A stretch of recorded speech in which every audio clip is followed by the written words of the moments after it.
Welcome to Device Help Support, your ultimate destination for everything related to device setup, troubleshooting, and optimizing your tech experiences. Subscribe to our YouTube channel for more videos related to setup, troubleshooting, and unboxing.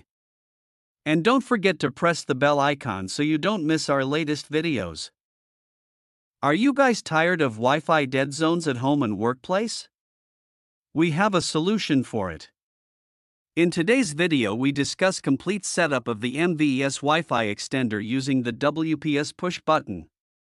This setup process contains only 2-minute setup. Whether you're setting it up for the first time or reconfiguring it, this guide makes the process quick and hassle-free.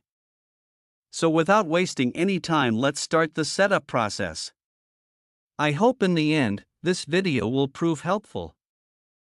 Firstly, insert the MVEES Extender into a wall socket.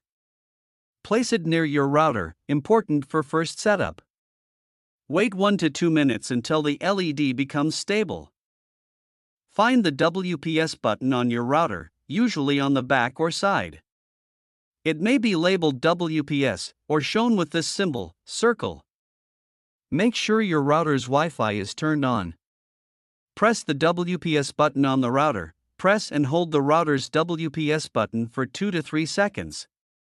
The router's WPS light will start blinking, meaning it is searching for a device to connect.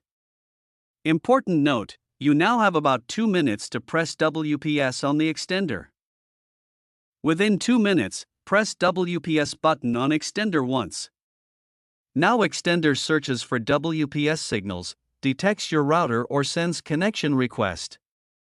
After that, extender LED starts blinking rapidly.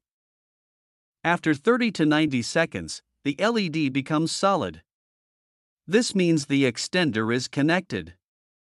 Now check on your phone/laptop. Now open Wi-Fi list. Look for your Wi-Fi_EXT or same name as your router. Extender has successfully cloned your network. Connect using the same password. I hope this video will prove helpful for you. If you're stuck in middle of the process, then don't worry. Contact our professional experts at 1-323-507-3713. They will solve your problem as soon as possible. Thanks for watching. Don't forget to like, share and subscribe. Devices Help and Support. And also stay tuned for the more updates.